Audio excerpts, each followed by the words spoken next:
use. Provisions of U.S. Copyright Law, Title 17 U.S. Code Section 107. It is intended for educational, commentary, and research purposes. All rights belong to their respective owners. No copyright infringement is intended. Hello, friends. Can you hear me? Can you hear me? I can hear you. Hi, welcome. Hi, everybody. Benny and Marley, how are you guys doing on this lovely Sunday? Good. It's sunny. At least the sun is shining, so that's a good thing. It's cold, but it's sunny. We need the I sun. know. It's snowing here. Is it? We've got Is snow. it really? Yeah. Oh, man. So, yeah, here it's really nice today. Really nice. It's like very sunny, very perky. The animals are happy. So it's just a beautiful day. So it's been a really nice weekend. And I'm going to say hello to Doris here.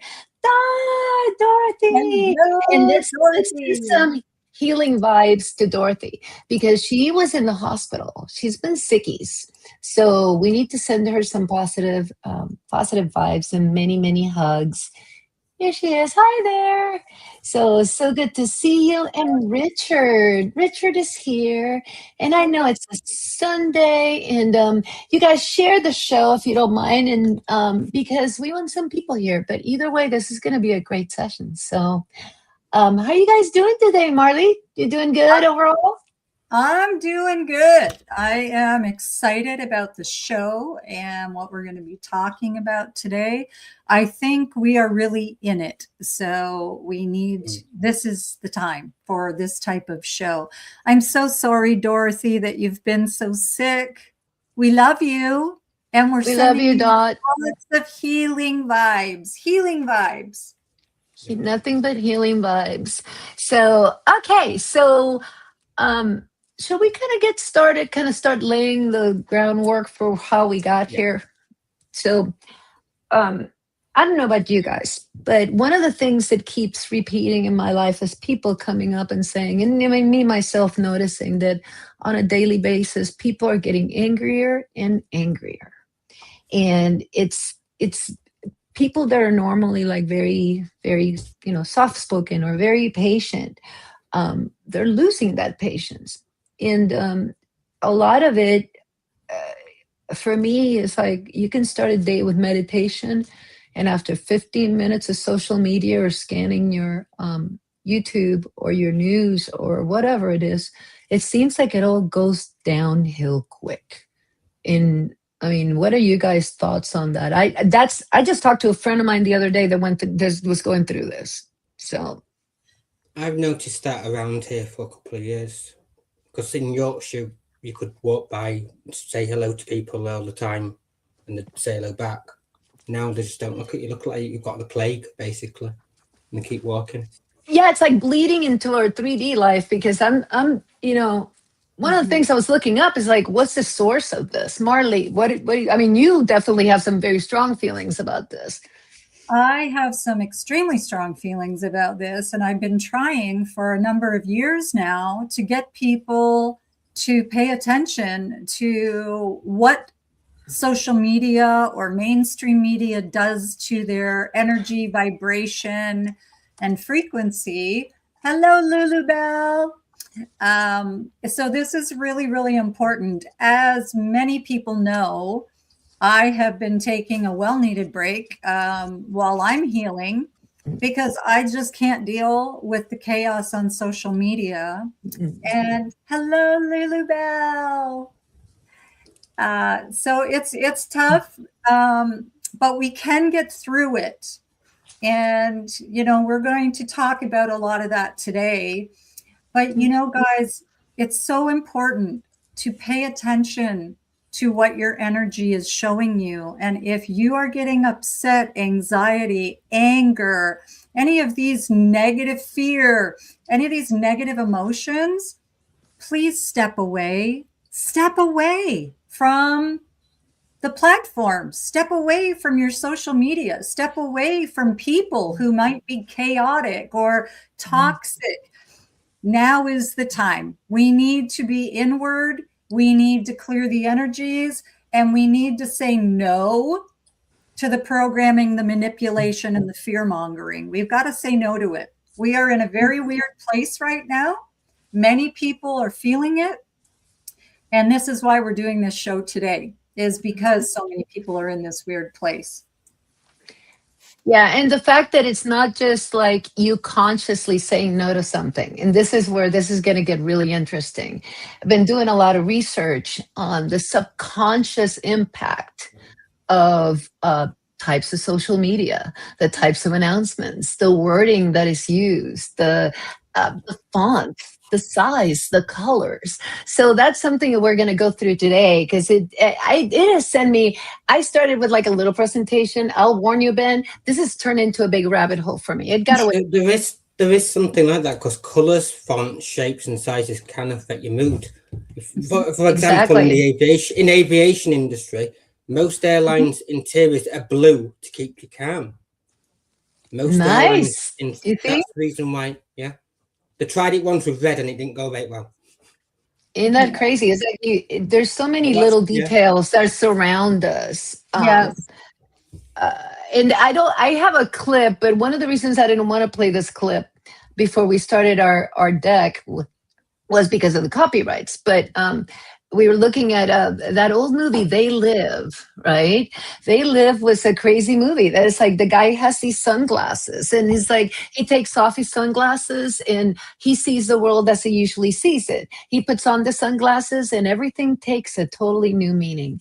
All the advertising really means something different than when the signs say. So this is kind of the rabbit hole that we're going to go down today. In Subliminal, exactly. And we're going to cover that, some of the history. I know my light keeps going off. Okay, so let me go ahead and get started. And you guys, as we go through on the chat, if you have any questions, we're just going to, I actually have a deck that I'm going to go through, and we're going to be stopping and talking about this, because this is really important that we share. The theme of this is flipping the narrative, right? Taking your consciousness back, taking ownership. You need to start driving the wheel, taking the wheel of that bus and not letting AI or whatever algorithms take over your narrative. So I'm going to go ahead and share some stuff. Let's go ahead and share. So this is very coordinated. There's a whole deck, you guys. Just be ready. Poor Dot's like, oh, Lord of mercy. I was already tired. So what are we going to cover today? So doom scrolling. Why does it feel compulsive? Oh my God, yeah. Nostalgia works for me. We're going to talk about nostalgia because there's all kinds of drivers in this. So what will the session cover? Doom scrolling. Why does it feel compulsive and draining? It's like, why can something feel compulsive yet drain you at the same time, but you keep coming back for it? You can't help yourself. We're going to talk about that. How the algo reads your behavior and strives to predict your next move. All of this is about prediction. If somebody can predict what you do, then somebody can get in front of that and take advantage of those things, right? Like if they can predict what your mind is thinking, and they can also steer it, and we're going to be talking about that. We're going to talk about the difference between healthy content and empty digital calories. There's some like very innocent looking posts that can do a lot of damage. My lamp keeps going off. We're going to keep going down that path. We're going to be talking about actions, pausing, saving, scrolling, commenting, quietly retraining the feed, and how we can pull those levers, basically using the same thing that they used to drive us, to drive the narrative back to us. So simple ways of flipping the algo script without quitting social media, how to curate your feed that supports curiosity, calm, and creativity. And finally, we're going to take some baby steps. So it's like a little program, but I know it sounds really corny, but it's like, it's a new year. And the idea is like, you have all these diets, right? Nobody ever thinks about taking a diet on their brain and their consciousness and what they're feeding their feeding themselves by consuming all this crazy content. So before I go on, I want to hear you guys' thoughts on this. We're going to be going, I want you to stop. Well, for me personally, everything that this card says is so very accurate. And this is why I've taken a break, you know. And I'm not a person, I don't know how, I used to be a long time ago, but I'm no longer that scroller. I can set my phone down and not look at it for days at a time, you know. But what I'm seeing, people reaching out to me, is they're going nuts with the stuff that they're seeing on social media. And I keep saying, well, then take a break, take a breath, you know, you can take a leave of absence and not worry about it, but they can't. It also depends on the platform as well. Yes. Mm-hmm.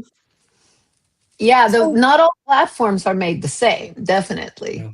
No. They're not, but I would love Ben's take on what platforms, Benny, do you think are okay still? Because I don't mind. I use Instagram for stuff like that, for the mundane, just general stuff. Generally, if I go on TikTok, within about 3 videos, I'm saying something and getting banned by 4th video. Yes. So it makes a difference. It's a TikTok that and X. I don't like X. I've been on it a few times. Yeah. And yeah, X has a lot of issues. I've You heard got echo chambers. funny things about that right now. There's some strange things about X. Really, Goga's in the house. Yoga with Goga's in the house. One of my besties. How you doing, Goga? I hope you enjoy this topic. I'm really excited about what we're going to cover. I think you'll like it. Yeah. And you're sending hearts because he's such a sweetie. So good to see you. So people are lovely. Lulu's amazing. Love you, Lulu. I love you. I sent a message out to Lulu saying, I love you, Lulu Bell. Oh, that's just sweetie. So, okay, next, the difference. So, sovereignty, not restriction. So, we're not talking about going cold turkey. And some people, like, it's totally a personal choice, right? But some people still want to keep up with things. So, there are choices that are not like totally stay out of the platform or be in the, it doesn't have to be like such a binary choice, staying completely out or staying totally in and consuming all the stuff that's peppering you. So it's about sovereignty. It's about noticing how your attention's being shaped, because it is being shaped by what you consume. It's a vicious cycle. I mean, the more I see it, the more now I can't unsee it. Choosing, go ahead, Ben. They can choose what you see. Yes. In countries, for example, during the COVID situation, there was a 16-year-old kid that died in London, in the UK, but yet I could not see it in the UK. I had to say I was in Spain to read that article. That's how bad it was. And also, we only see 5% of the internet on the clear net. There is also the dark and the deep web that's even worse than what we're seeing here. Oh my God. And the dark web is like, once you go there, you're just kind of cursed, man. I'm scared to go there. I would not go there. I won't recommend it. Don't recommend it. Yeah. No, so you can't unsee some things. You just can't unsee things, right? Once you see it, it's there. It's implanted into your brain and you can never unsee it. So, Dorothy makes a good point. Part of the issue, and a lot of people, this happens to so many people, Dot, the unfamiliarity with the different platforms and kind of the secret sauce for each of them. And how do you drive them back? They're all, and I'm going to cover that during this presentation, is for some of the main ones, not every single one, because there's so many out there. But so it is about choosing, being able to choose and start to drive the algorithm to give you something that you need more of, that you want more of and you need more of, which is not those empty calories, but healthy content. And remembering that your consciousness is not a product, even if it's often treated like one. The prize is the mind. This is the problem. The prize is the mind. And they're going to try to control it anyway because they're going to make money out of that mind. They're going to drive what we want. They're going to drive what we see. And it's just, it feels like just a big, avalanche that you can't stop. You know, it just feels like you're being run over. I mean, I don't know how you. It when feels we intentional and dark. Very yes dark. And when we have people like the Elon Musks of the world saying things like we have hit singularity, that's a concern, because that is siphoning the consciousness of people through an open hack. Mm-hmm. Can I just say something about the elite people and like the Yes. Elon Musk people? Go ahead. Yes. I have been on the dark web. I have seen a lot of things. And have you ever heard of red rooms? The red rooms. Yes, I know. I've heard of red You're rooms. familiar. I've seen one and I've been in one and I'll never do it again. But I saw one that was from an 18-year-old girl called Amy from Leeds. It's just my local city. In Wow. Yorkshire. That hit home because it's close to home. Yes. And the first 5 minutes you get free or some on some of them. And then it's hundreds of thousands and millions of dollars or pounds or whatever it is. So it's the elite people that can get into these, not us. They're going to make money out of anything they can, anything Absolutely. that can get our attention, because it is about our attention. Absolutely. So, okay, I'm going to go to the next one. So we're going to go through some background info, right? Let's talk about some history. Famous, my goodness gracious. I don't know what's going on. Hold on. Let me see what's going on with this lamp before I continue to. Okay, let's see. Okay, so history, subliminal marketing from 1950s. By the way, this is all for entertainment purposes. Let me go ahead and play something real quick before we get in trouble. Hey, you got to do these things. You got to protect yourself, because if you're not very, very specific, so I do have something for that. Hold on a second, please. Let's play. Our disclaimer. This channel provides commentary and analysis on online media, social narratives, and psychological engagement tactics. Content shown is for educational discussion and critique. We do not present unverified claims as fact. Viewers are encouraged to verify information independently and form their own conclusions. We take things seriously around here. That one's kind of creepy and dark, which is outside, but it was like, hey, let's do some crazy stuff for New Year's. Let's switch it up, because we have to be unpredictable. That is one of the themes that we're going to be talking about. Absolutely. Predictability, and what a danger predictability is. So history, subliminal marketing, 1950s. They used to use single images, colors, words, flashing for such a small period of time that nobody really knew they were there. So then they started finding out that it was happening, so it was too fast to consciously notice, but the subconscious noticed. So it left lots of seeds of how to feel without you even knowing that it was there. The technique caused public panic, congressional hearings. Legacy, it planted the cultural fear that advertising could bypass free will entirely. It can't. So we're going to talk, and this is 1950s subliminal marketing, which, we've gone so far now with AI. So stop me if you want to talk about it before we go to second piece of history, Operation Mockingbird. So another method out there, right, that was found about the same period of time, Cold War era CIA program involved influencing journalists and media outlets, primarily 1950s to 70s, shaping news narratives for U.S. interests. So influencing editors, reporters, publishers, guide what stories were emphasized, downplayed, or framed in a certain way. This is before social media.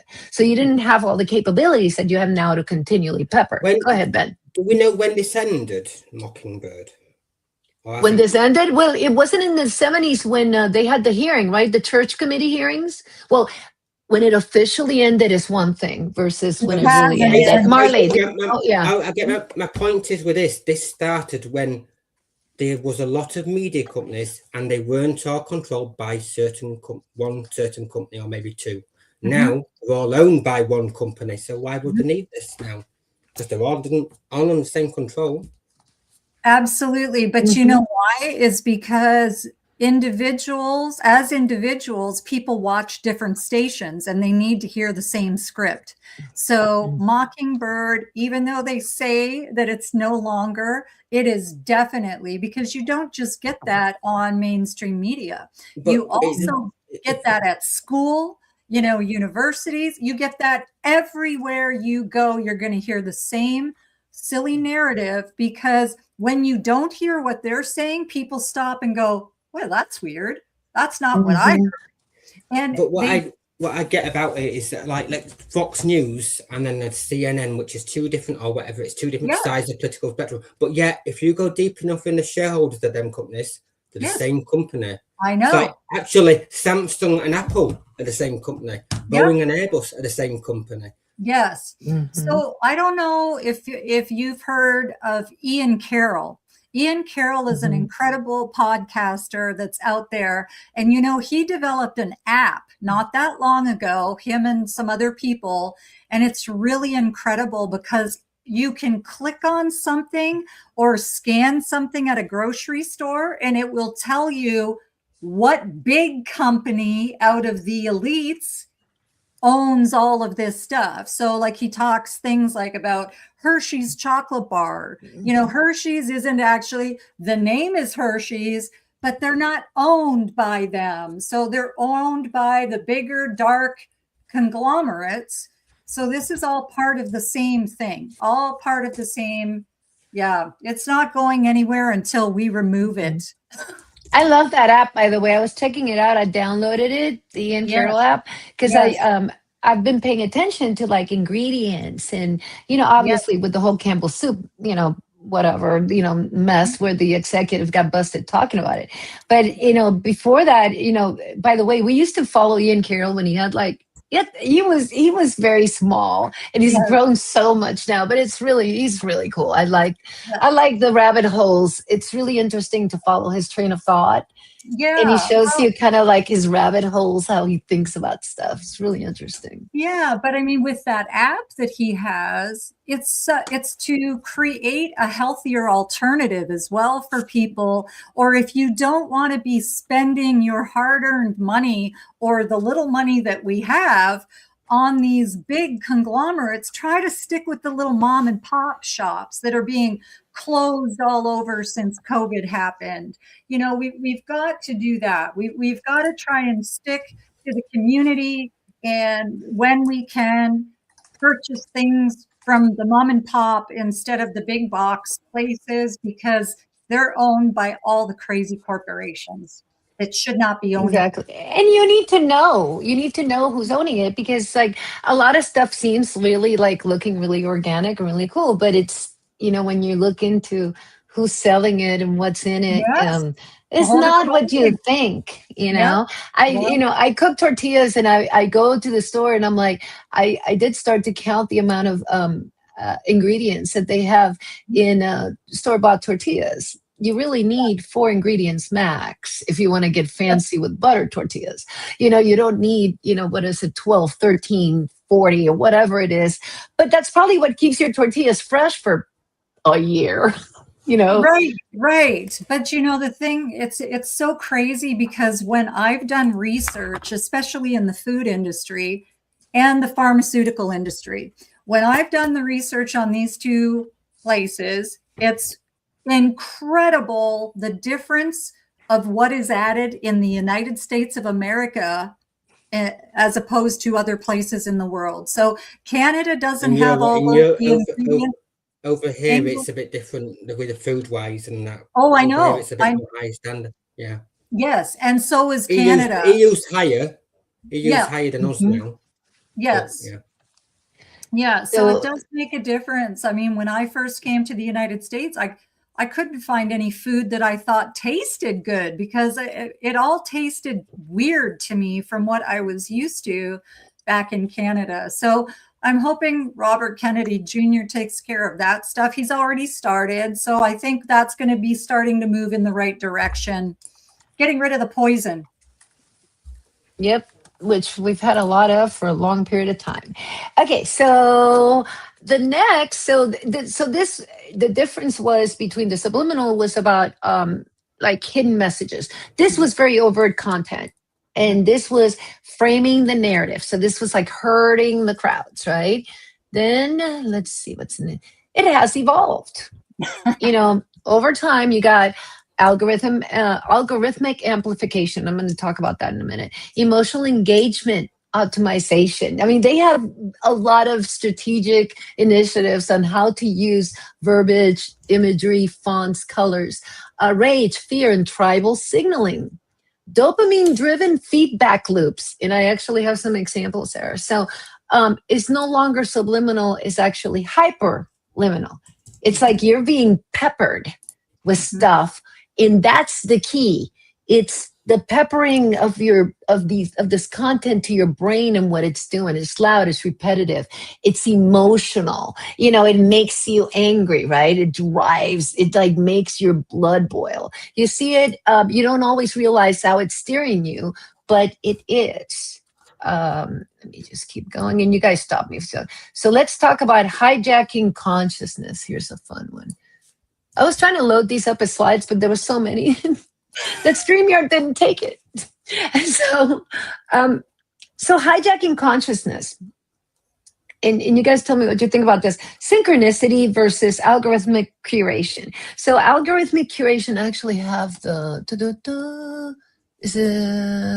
algorithm curation, the selection of online media by technologies such as the recommender systems and personalized search, right? Curation entails the selective sharing of online content and recommendations based on inferred interest. So this is the famous echo chambers. So it's going to keep giving you what it wants you to have based on what you've shown interest on, right? So the algorithm is just churning and predicting. Ben, do you have something? No, I'm sorry. I was doing some research on some companies that while you were talking from before, and I've just found some did you?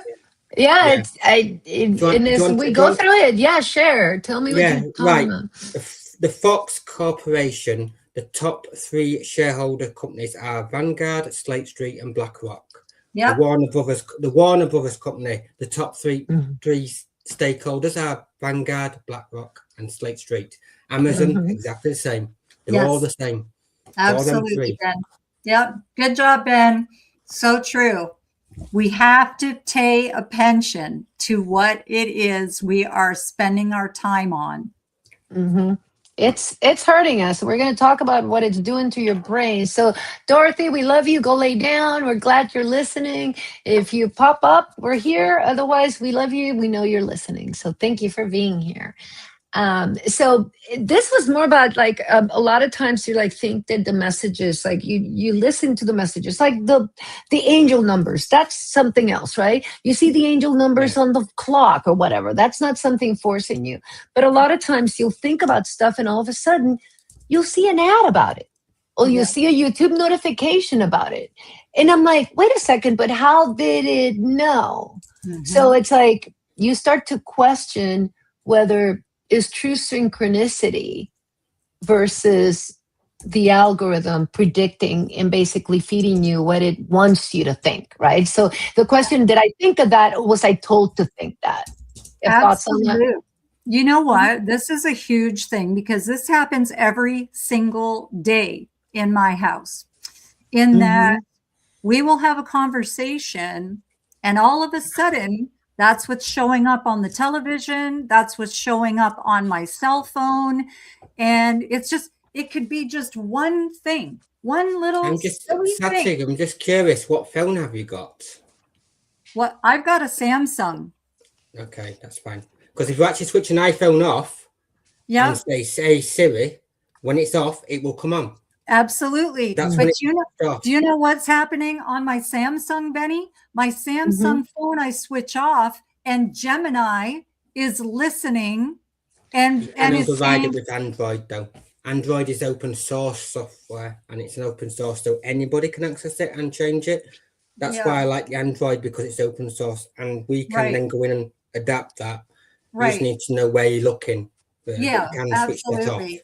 But you know, you can't on Apple. all of this stuff I didn't consent to. I did not consent to my head being hacked. I did not consent to anything that I share in the privacy of my own home or my vehicle or a store. I don't consent to them scanning, pulling the thoughts, and then providing me all these ads that I don't want to see showing up on my television and my phone. It's cray. It's all hidden in the T's and C's, the terms and conditions that we assume that, we have to look because it's all legalese that are so hard to read. Purposely, they don't want you to read the T's and C's. They want you to agree and move on. So, if you don't agree, you don't get it. If you don't agree to any of it, exactly. No, well, that's the thing. How many of us actually read those? Because we know, I've tried it before where I have declined. And then it's like, well, you can't use this service. You cannot use this platform, and that's what I think in this way, a lot of governments are going after the creator of the Signal company, the Signal chat, the people that behind that, because they can't control it and see what's going on. Yes. And he won't let them do it. Yeah, absolutely. Agreed. Hey, So Tim. Timmy's here. Timmy's in the house. Hello, Timothy from Fort Worth.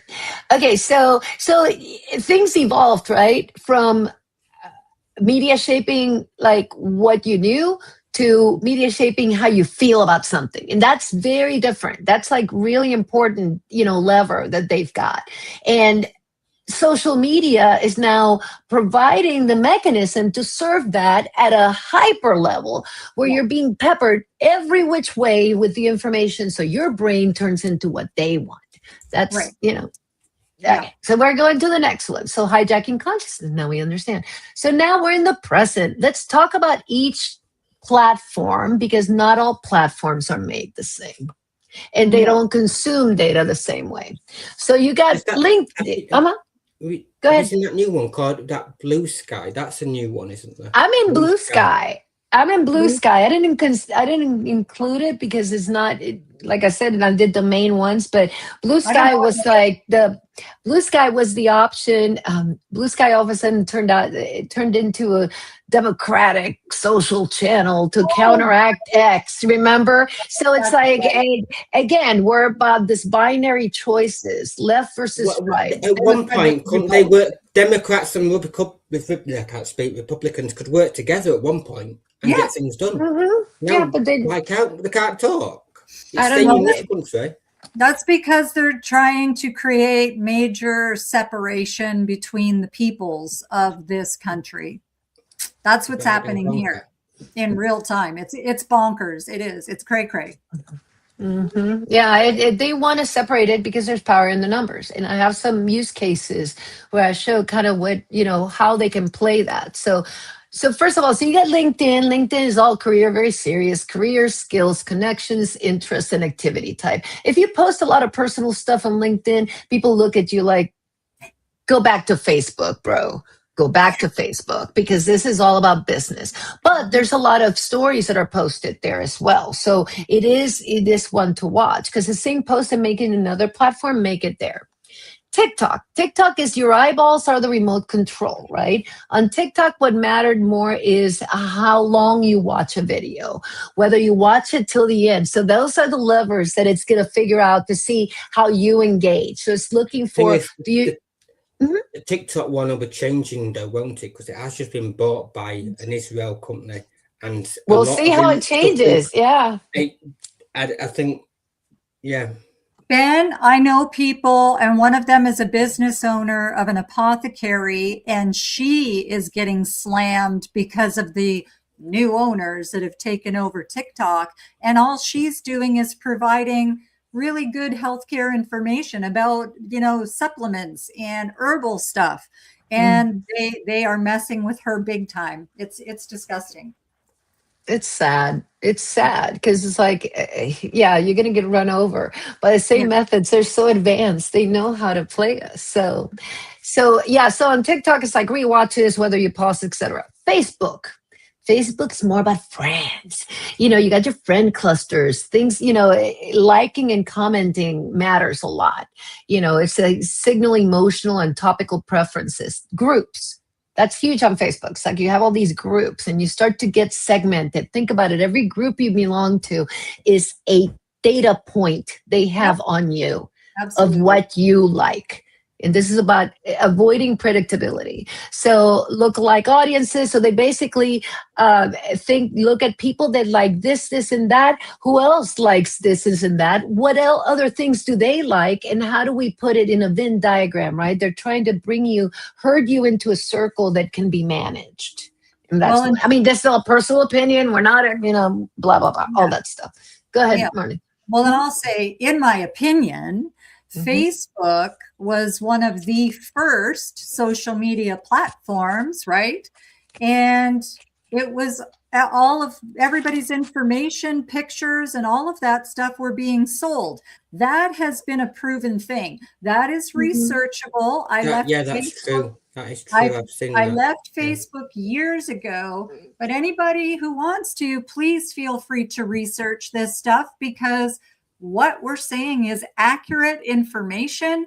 And, I wasn't okay with pictures. I believe the company's called Cambridge Analytica or something. Absolutely.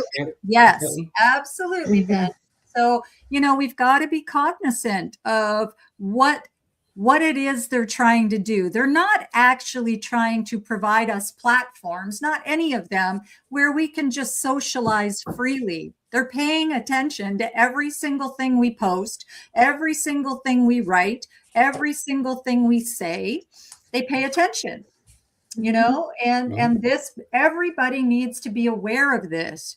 If you're posting pictures of children on Facebook, stop doing it. Stop doing it. Actually, don't do it on X. Don't do it anymore. Don't do it on any. At this point, you can't do it on any, Apparently Grok can take the clothes off them.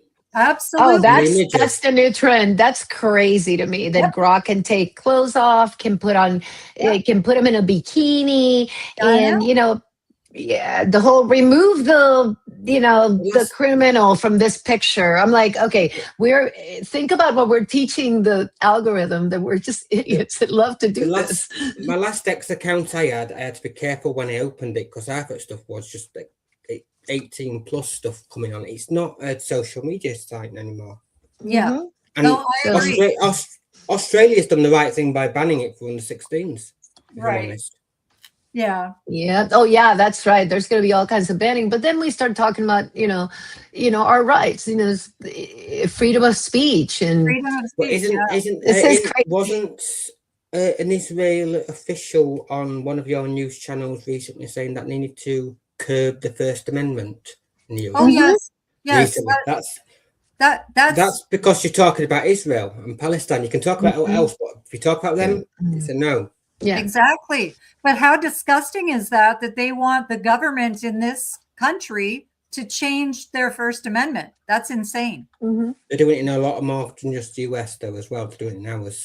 Yes. Oh, I know. So that's where this is where we have to take small steps to start kind of reversing things, because there's things we just cannot control at the highest levels. So we got to think about the small ripples so we can control and try to do something positive to counteract it.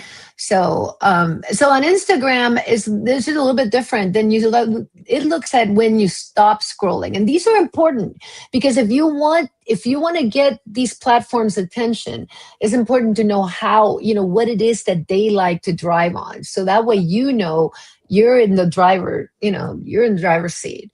So I like Instagram because I've saved certain types of videos on like my favorite.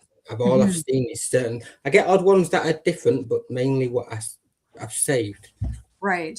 And saving has a stronger, I have a whole slide on the actions and how much stronger they are, like saving, commenting versus reposting, saving versus I can't remember. So so there's likes, and how they matter differently, and in different platforms they matter differently. So and then finally you got X, which is echo chamber central. So that's what uses the algorithmic whatever it was. So curation, algorithmic curation, conversational clusters, your network engages with. So it looks like the net at each network that you're engaging with and putting you in a segment. The news and commentary threads that you read matter. Go ahead, Ben. Every single one is censored, including X. Oh yeah. Elon took it over not to censor it, but yet he did in his own view. Yeah, it's a mini. All of these platforms are a mini of its creators, right? It's like Frankenstein. It's like somebody that created a monster. So it's important to understand different platforms, different algos. We already covered this. Hold on. I'm going to slide this. Okay, important. Get to know your brain. Your brain. Getting to know your brain. This is important because your brain is the one that's it's like putty right now. It's being manipulated. So a brain is like a bouncer at a club. The club is the rest of your consciousness. So it's figuring out what it can let in, what it doesn't want. It's doing all kinds of stuff, right? And then here, I'm going to have this. By the way, I think I am going to publish this. So if people want this document, I can probably share it. I love it. If people ask for it. I love the muscle brain. The muscle man. He's like a bouncer. Core facts. His job. The brain's primary job is survival. Not happiness, not truth, it's survival, right? It constantly tries to predict what happens next. It allocates attention to what seems most relevant to safety or reward. So it's looking for reward and safety, but at the same time. Accuracy matters less than the speed when threat is perceived. It's fast-paced because it's fight or flight. Go ahead. In the three things your brain can't ignore: food, sex, and death. That's why we always look at accidents when we go on the roads, when we go by them. Rubbernecking. Yeah. Why is it that it's like it is absolute. It's a primal summer. It's instinct. Bye, Timmy. Yeah, so it's instinctual. It is looking. Yeah. Actually, it's like a dopamine. We're going to get to dopamine, adrenaline, and all that fun stuff because it's a joint, it's a little team effort that's taking to driving our brains. So actions matter. I'm going to talk about each one of these. So let me see. So this is what you do and how it matters. Let me see if I can actually, I'm going to, there we go.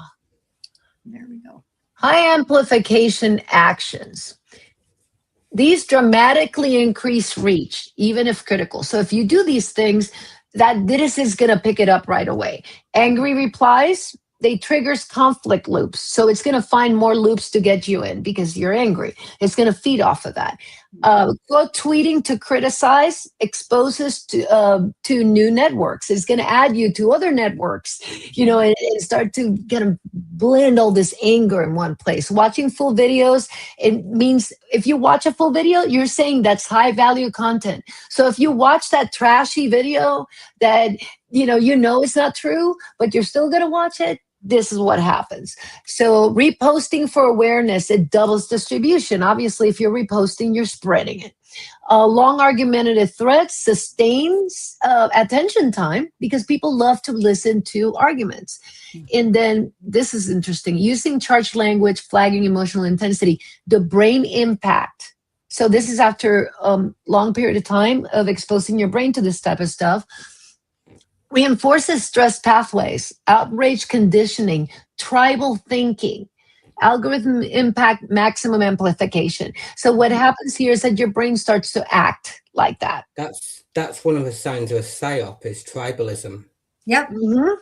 And that's where we're going to look at some posts out there and how they use these tools to drive an emotional response. I've got a digital tumor. I can't blame you. Is that XJ? XJ! It's got a digital tumor. We're here to help you, buddy. Just, this is the holistic approach to that, my friend. So medium impact. So this is, yeah, we're going on a diet to help our brains, okay? So medium impact actions. they're less aggressive, but they still count. So they're not necessarily innocent. Liking is a passive signal, limited spread. Neutral replies can still boost visibility. So it's watching that, bookmarking, low public signal, but it's there. Watching partial clips, it's weaker, but it's knowing you're watching less of this. So it has less value than those really crazy ones, but it still has value. And then following to monitor, it feeds future exposure. So if you're like kind of following and you're glancing, even as you glance through a post, it's tracking that lag, how long you're spending on it. So again, that's moderate. And then there's the low amplification ones. When you mute keywords and accounts, that's no signal to the creator. So those are really safe to use as tools. So muting, scrolling past quickly, then minimizes the dwell time, you're good. Blocking removes future exposure, totally cool to block, you know. Reporting accurately, don't go over report, because then that's turning into negative too. So reporting accurately is platform side review. That's only on the platform side. Nobody else really, I mean, obviously the platform and the algo know that you did it, but it's not as overt. So saving notes offline, there's no algorithm signal. Discussing off platforms. So there's ways to be able to get around all this, right? Absolutely. So tell me your thoughts, because we're going to, that. Well, I think you and I do a lot of that, Akashi, because we'll talk about things outside of the platforms in our personal conversations. And that's a really good thing. That all of these are so important to pay attention to, I feel, for me. They're just knowledge, right? We need to be armed with knowledge. If we're going to like continue to feed the cogs with our data, we need to know what we're doing and what the outcome is going to be, which is you're only going to hear what they want you to hear, because the only thing you care about is what they fed you. That's my concern. Yeah, absolutely. Okay, so before you take action for each platform, that's what I was saying, each one's a little bit different. For Twitter, quote tweets, that's nuclear fuel. You quote tweet, that's like hot pocket, everybody's gonna know. Replies, likes, and it's replies greater than likes and amplification. If you reply, that means more than if you just liked. Or threads keep posts, alive longer. So if you're using threads, that's just keeping things for longer. So on TikTok, again, the watch time is key. The facial emotion and the fear text, that's huge. That whole facial, like people's reactions to stuff, and the text, the little meme headlines, that's triggering stuff in our heads. It's like, that means I have an example, because it almost feels very personal. And the more personal, the more accurate the brain thinks that it is. Even though it's just some random person, making a video, it seems whoever the person is, their appearance makes a difference.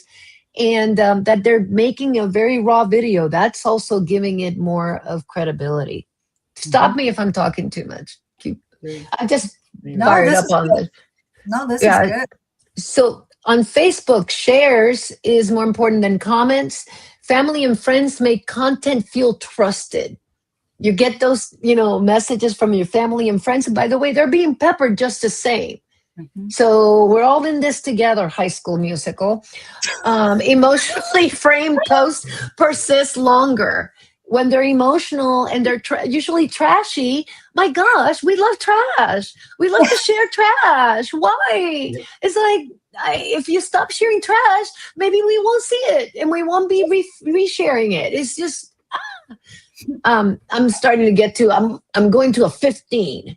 YouTube is long watch time. Long watch time is more important than comments. If somebody posts something on this show, regardless of what the comment is, great.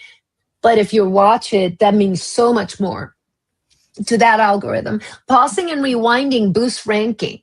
So if you pause and rewind, if you want to really boost something positive, and that's what we're going to get to, is what do we want to be boosting? You can use strategies in each of those platforms to trick the platform into thinking this is really important, because we're fighting the wave is coming this way and we got to back it up, right? We got to put a dam first. It's like start pushing stuff back. Right, so Chris, are you saying that everyone in the chat now has to pause it and rewind 10 seconds just to get the thing? I know, repause and rewind. We'll wait. We'll wait for you. Pause, rewind 10 seconds and come back to us. We'll be here. That's really good, Betty. That's pretty funny. That's pretty funny. Okay, so next, because, I have a case study, you guys. This is a fun case study. You want to see a case study? We don't have that many people watching, but whenever you rewatch, you'll see a case study, you guys. Although XJ is there, and Lulu is there. So case study. Little Johnny. What's happening in the world, says little Johnny. He wakes up, he's like, oh, da, da, da, da, da, da. He wakes up, he's like stretching. I'm going to go look at my social media and see what's going on. Flag number one. Bam! After a few minutes of doom scrolling, can you relate? This is what's happening. Little Johnny is pissed already. By 4:30, I wake up at 4, so I'll be little Johnny. By 4:15, I'm already activated because I went into my very addictive X feed, specifically X. That's probably the deadliest one to look at night. Don't look at it at night. Don't look at it in the morning. But okay, so what happened? Huh? TikTok's mine. TikTok. Everybody has their flavor. Yeah. 3 videos and that's it. Okay. And then, so he's going to TikTok, right, or to X, right? And he sees all this stuff and then he's angry. And then that same platform tells him, hey, we have these Calm X. It's like magical pills. They're going to make you feel so much better about the fact that we're like beating up your brain. And he's like, and it's like same platform is suggesting solutions, same platform that caused the problem. And by the way, money is behind all of it. So what's next for poor little Johnny? Poor little Johnny. I thought it was a solution. So now that he got the Calmex pills that the platform told him to take for the rate that it cost originally, now he's watching more news about the solution. Now they're arguing the solution's bad. The solution's good. Take the solution. Don't take the solution. So, I mean, he's just getting angrier and angrier as we go along. So here's the debates and controversies about the solution. Are they bad or good? I don't know what to think anymore. And I think that's the key. People not knowing what to think anymore. We don't know what's real. We don't know what's truth.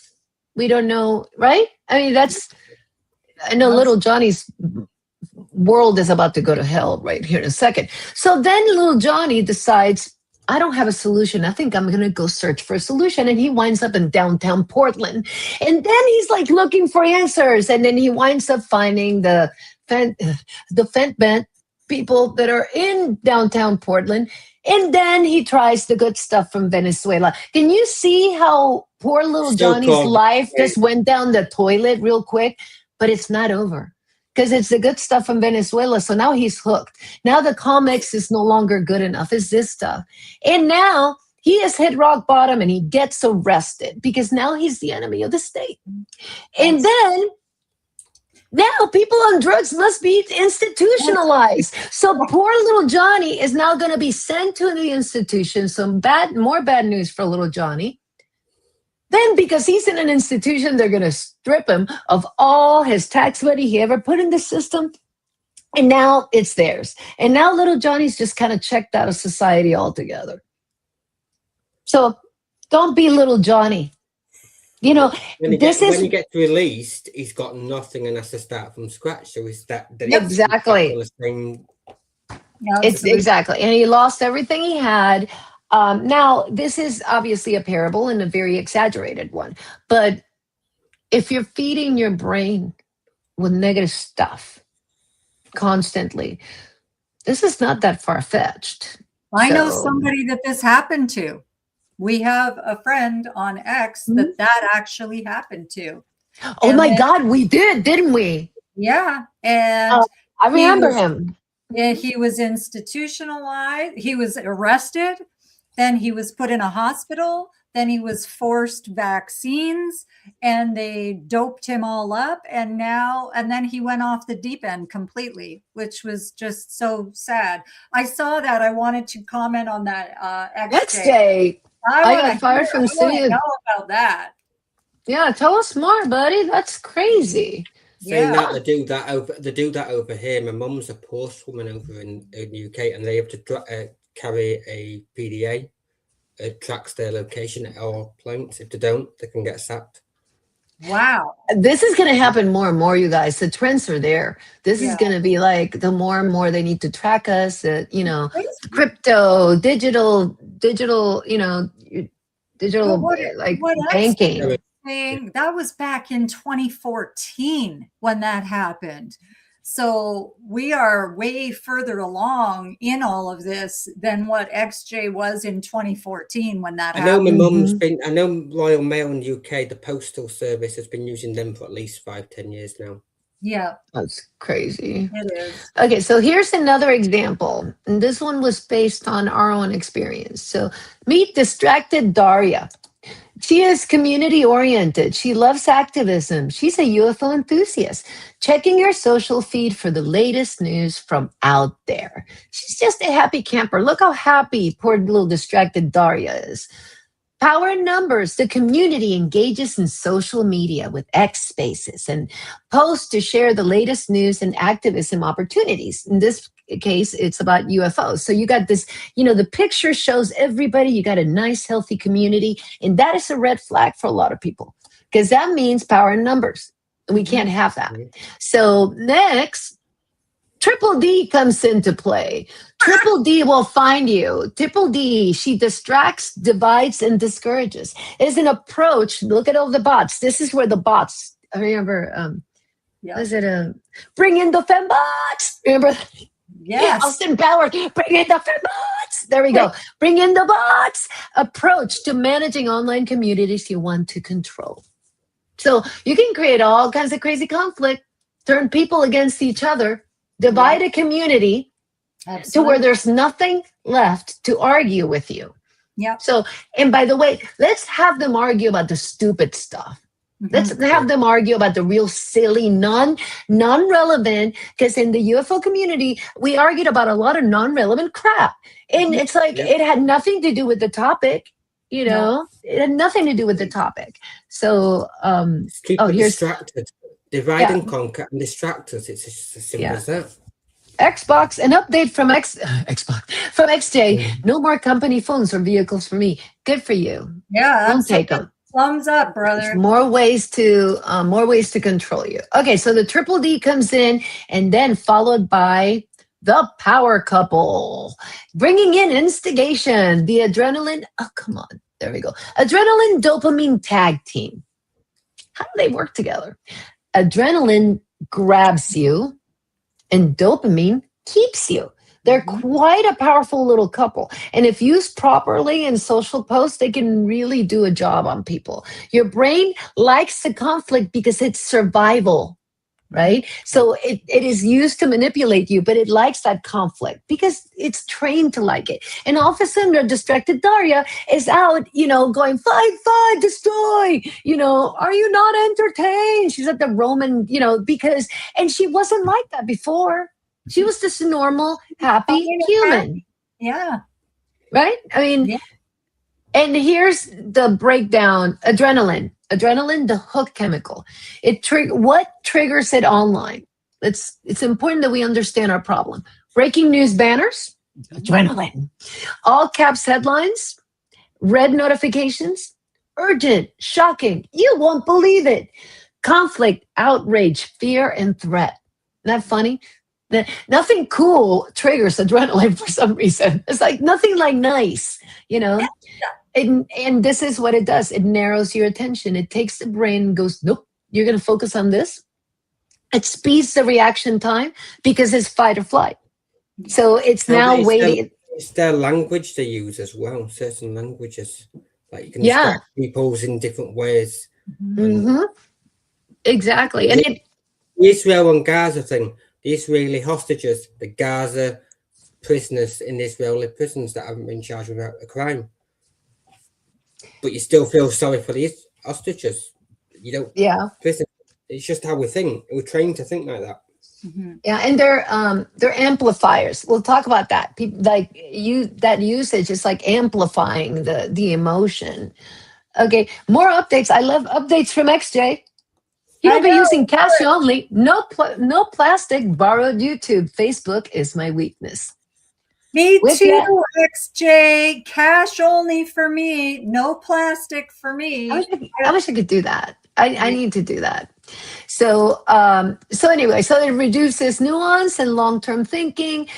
You stop asking, is it true? This is very important. You stop asking, is this true? Yes. And you start asking, what side am I on?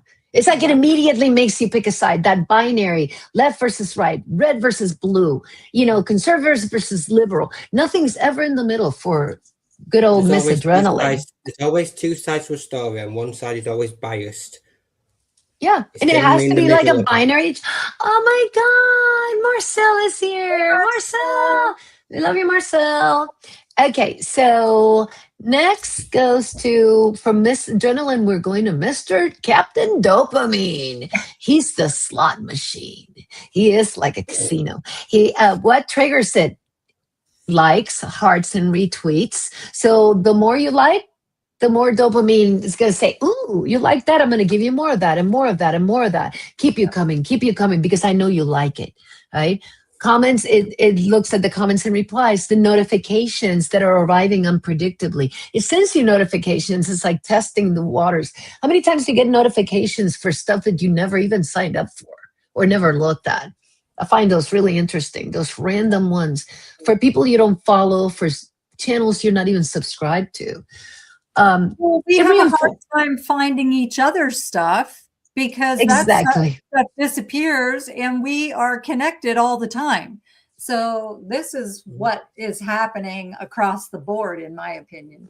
Exactly. We love you too, Marcel. Send Hellfire over here. He needs to watch this. Oh my God, I summoned him. Hey, sorry we're late. Hellfire. Mr. Hellfire's in the house. Okay. Hi, buddy.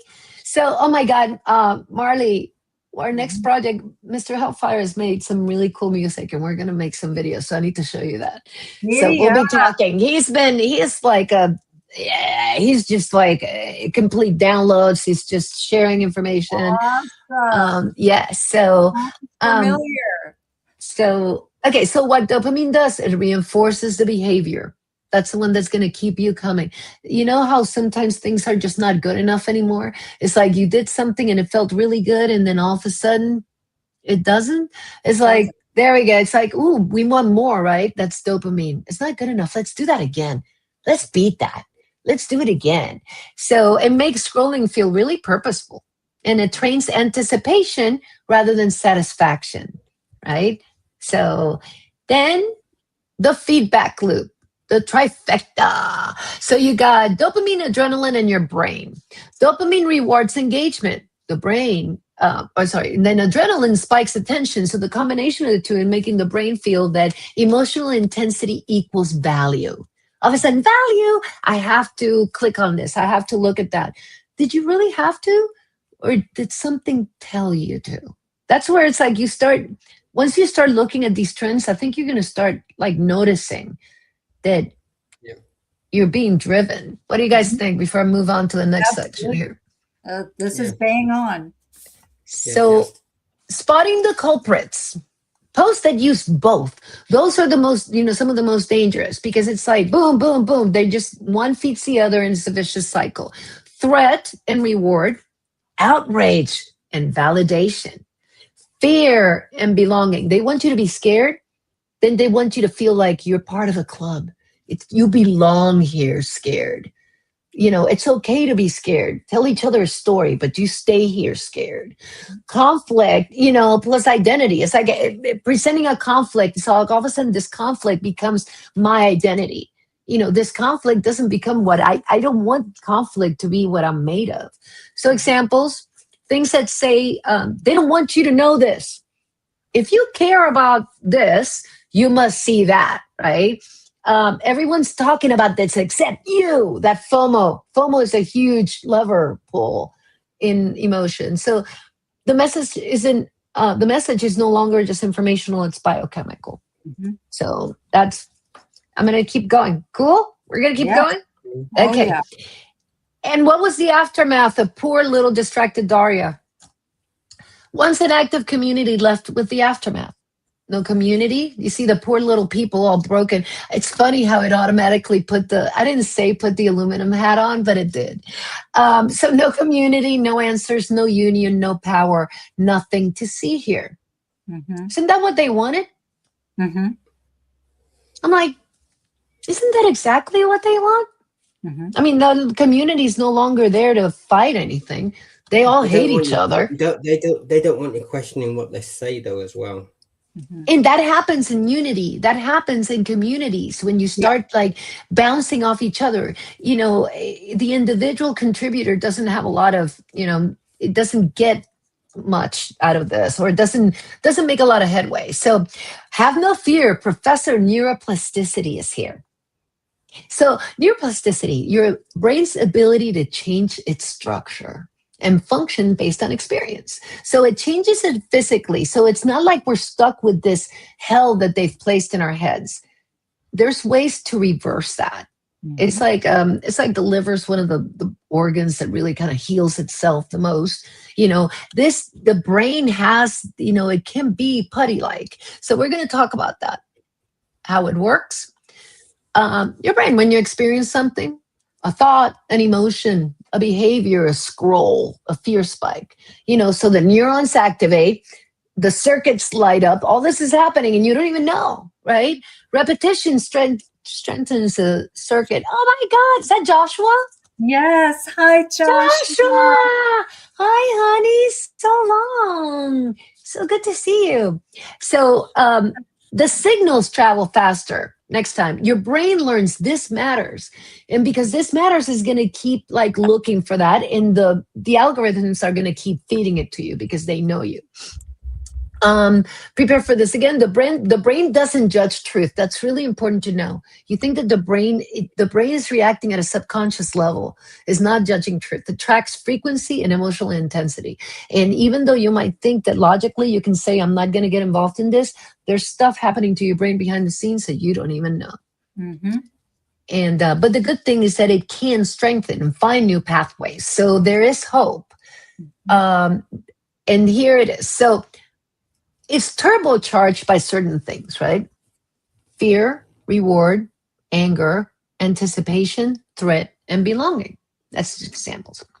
One terrifying headline can outweigh 10 calm facts. So when you go and meditate and then you look at like just crazy story, that just undid everything you had done earlier. So repeated outrage. I'm sorry, go ahead. Oh, no, I just was saying absolutely. Repeated outrage reshapes baseline mood. Baseline mood. You start to train your brain and now you start to be that angry person in the morning more chronically. So you're no longer kind of waking up in that nice mood. It starts to reprogram you. And that's where doom scrolling feels compulsive because misery loves company, you guys. And that misery wants more misery. So your brain is doing its job. It's predicting danger and reward, but it only knows, it's being very instinctual and not or reactive. There we go. It's being reactive and not really consuming, right? But here's the good news, that because it's turbocharged by this, it's also turbocharged by calm, focus, joy, curiosity, presence, and compassion. So what does that mean? We can use the same that's being used to twist us into the pretzel of emotional hell to untwist us from that pretzel and restate where we want to be baseline on a daily basis. That's the goal, right? So small repeated inputs reshape the brain, right? Touching grass, believe it or not, these are things that will reshape your brain that are actually like therapeutic. Touching grass, petting a dog, baking bread. I keep coming up with that. That keeps popping up in my feed. It's like baking bread being the Eucharist. Baking bread being like you're actually like an alchemist. Baking bread's a huge one. Learning something slowly, not that quick, like slow down. And I say this knowing that I'm one of the fastest, like my brain goes so freaking fast. I hate it. But I have to change. I personally, I'm doing this because I want to share it with you guys, but I feel like I have to change. Laughing with someone you trust. Laughing is such a great I mean, that it releases so much that you don't realize that when you guffaw, right, Ben? It's like when you're having a really crappy day, a really crappy day, and you just find something hilarious. How do you feel? It just brighten your mood, yeah. Yes, It, absolutely. it flushed, Yeah. right? Yeah. Yeah. Okay, so, but again, to know what we're dealing with, we gotta discern the good from the bad. So here's some bad posts versus good posts. What they look like, the bad ones first. All caps, red alerts. They don't want you to know this. Screenshots of arguments. Screenshots, right? A lot of DMs. That's the good one. Moral pressure. Good people agree, bad people don't. That make a choice. It's usually a lot of pressure and time, right? What they do to you, they spike adrenaline, they narrow the thinking. We already talked about that. Leaving agitation with no resolution. That's probably the key thing. You're agitated and there's no resolution. So, what are you going to do? Tight, and there's body signals to it. Tight chest, fast thumb, racing thoughts. I should respond energy. You feel like you have to. There we go. I'm gonna get them. They piss me off. Just wait till I tell them, and then I'm gonna repost it, and then I'm gonna tag a bunch of people because I need to get this anger out. I'm so angry. And then there's the good post, right? Oh, Zen. Longer explanations, neutral or warm tones. I mean, even my voice starts to feel better when I'm looking at the good posts. Curiosity-based titles. Mm-hmm. Like, guess what? Something cool that doesn't say, you must see this right now or you'll die. It has to be like, hey, isn't this nice? Ta-da! Presenting. Restore agency. Leave you clearer than be. Oh my God, I'm sorry. Process learning, making like a process. Learn something. Conversations instead of combat. So what they do to you, they steady the dopamine. Yeah. They don't beg for that. They steady the waters, expand understanding. They start to restore agency. They leave you clearer than before. Body signal, slower breath, relaxed shoulders. Like I'm totally different now, right? Time distortion in a good way. And I learned something. I feel good about that post because I learned something. I'm not just angry for no reason. Yeah. Any thoughts before we move along? I don't do that. You what? I don't do that. They can call me every name under the sun, and they can call me every name under the sun, and I agree with them, and then that's it. And then I'll say, right, this is how it is. I'll be very sarcastic with them. That's how it is. Hey, that's They totally can call me, okay. call me I Hitler. love that. And yeah, could have told you that myself. Come here, Hitler. You're not telling me anything I don't tell myself on a daily, says Ben. I could have told you that 10 minutes ago. Get on with it. See what's next. I love Move that. on. That's a good attitude to have. So, okay, let's have some fun, you guys. So, as part of this whole thing, right? So, it's talking about good posts and bad posts. I did this crazy thing. I hope it's in this presentation. I did this crazy thing. So, I pulled some posts from X. And after working with ChatGPT for a long time, just kind of crafting what I wanted to see, created this social post scan thing, right? And I'm like running it through. And I found it really, really informative. So I'm going to go ahead and share. So, and this is not, I have posts from every site here. So I picked 3 random posts. We have one that's Donald Trump talking about Cuba. Hold on. Let me go. So we got Donald Trump talking about Cuba, large amounts of oil and money. I'm not trying to advertise this. I'm just trying to show it as an example. So I got one that talks about Cuba. I have one from Newsom's office that talks about, the fraud, quote unquote fraud. And then finally, this other one, this woman has a horrifying warning of Islam for the UK, right? So I picked these 3. And I ran them through this little scan. And here's the first one, Donald Trump. And this is not picking on anybody. This is exactly what it told me. So this is a red light post. Threat, coercion, and deadline framing. Dehumanize. I didn't write this, okay? ChatGPT gave me this, and I didn't shape anything or tell it to do anything. Dehumanization. You were talking about the terms, right, Ben? Dehumanization and moral compression, where it's like thugs, extortionists, held them hostage. Those words said that way are meant to lower empathy, simplify moral reasoning, and make coercive responses feel justified. It does certain things. Words matter. US government did do that in the first Gulf War, and so did Israel. Done dead babies in the Kuwait hospital back in the first one, and then in Israel, which there wasn't. In both cases, it was a lie. But everyone wants reaction, dead babies, and that it's red. We all see it. Yeah.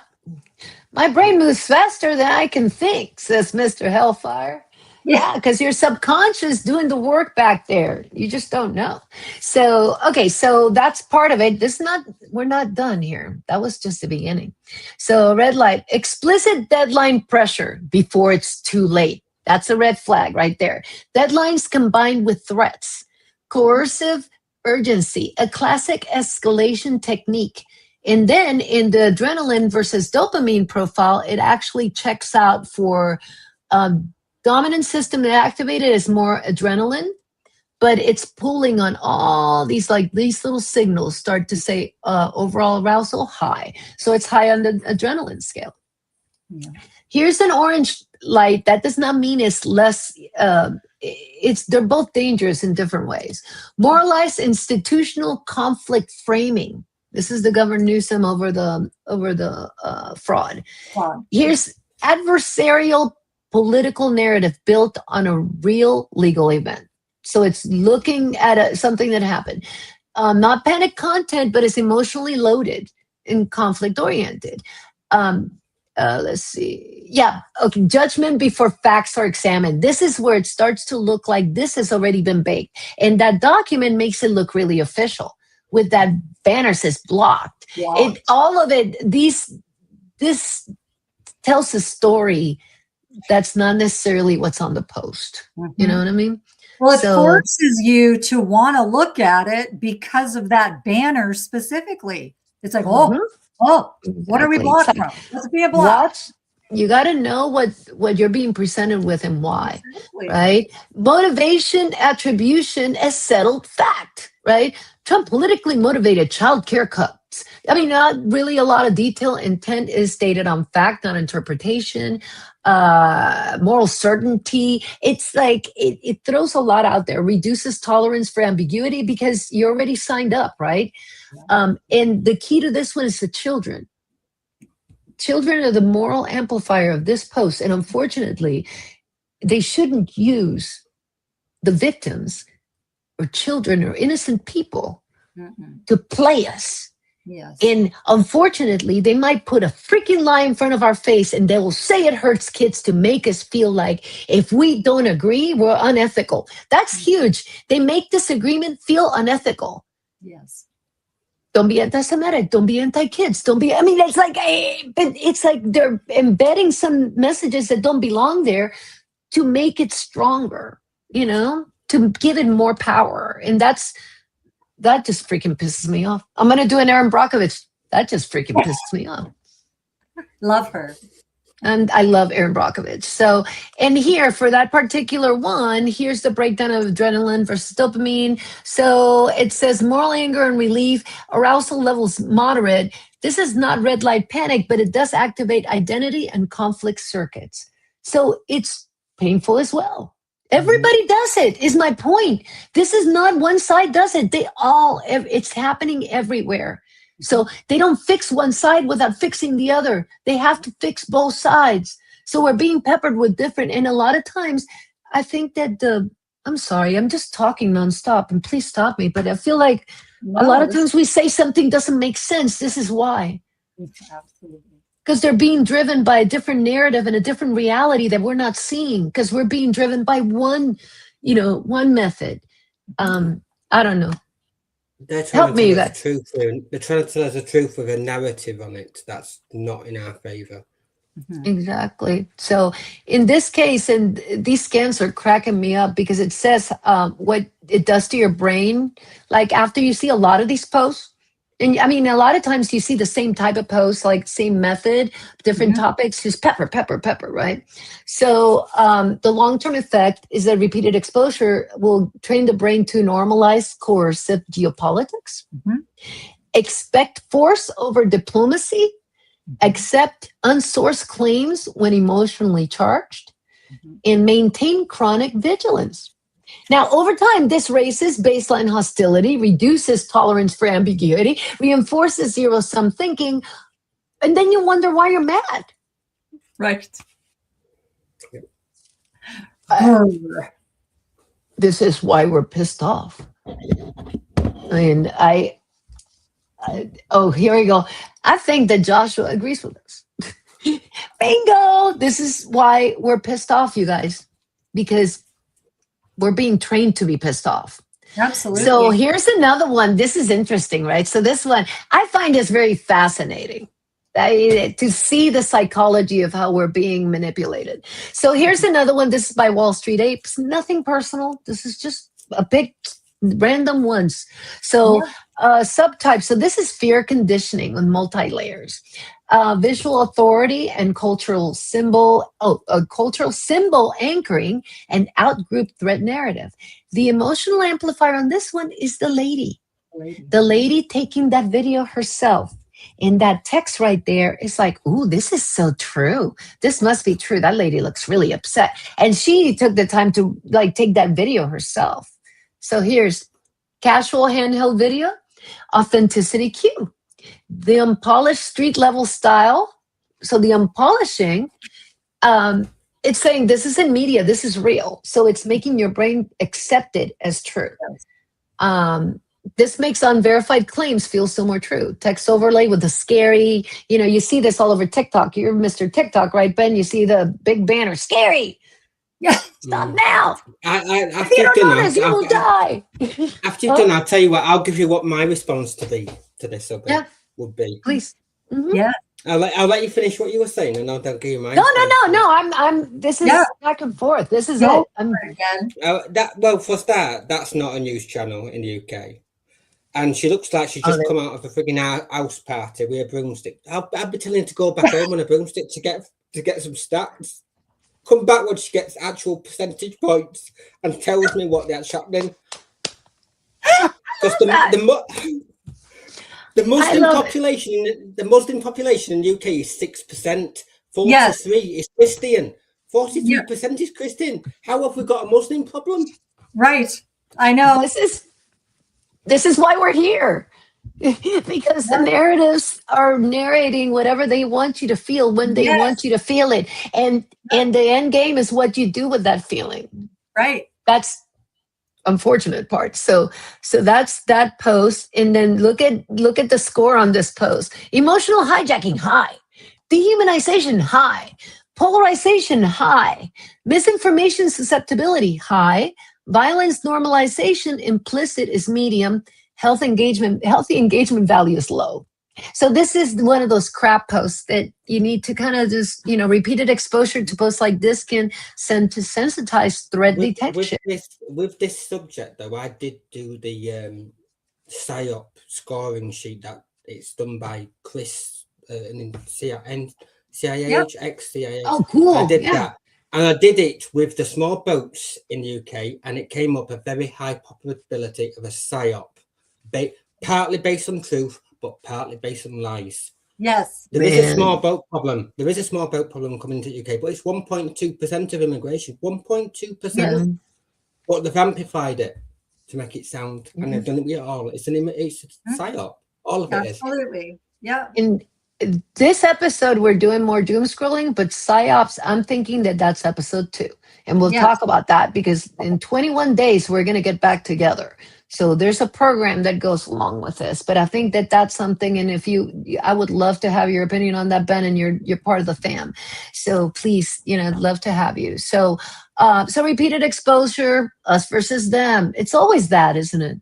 It's about divisions, us versus them. Prime acceptance of authoritarian solutions. It's not informational content, it's conditioning content. So it's important to know this is not news, this is conditioning. There is context to this because it's part of the Reform Party of the UK. Mhm. But they're saying they're the party of the people, but every MP is a CEO of a big company in the UK. Yes. Not normal people. No. And they want to get rid of the NHS in the UK, which has problems, but it's a pretty decent health service. And I want to they be just clear. tell- Yeah. Oh, go ahead. Sorry. They're Ben. all funded, and Tommy Robbins and all that, it's all funded by Israel. So there's a narrative to it. Mm-hmm. They want us to hate the Muslims in the UK, so they divide us. Yes. That's one of the reasons what they're trying to do. Absolutely. And it's not, and that's what, and we need to look at it from both sides.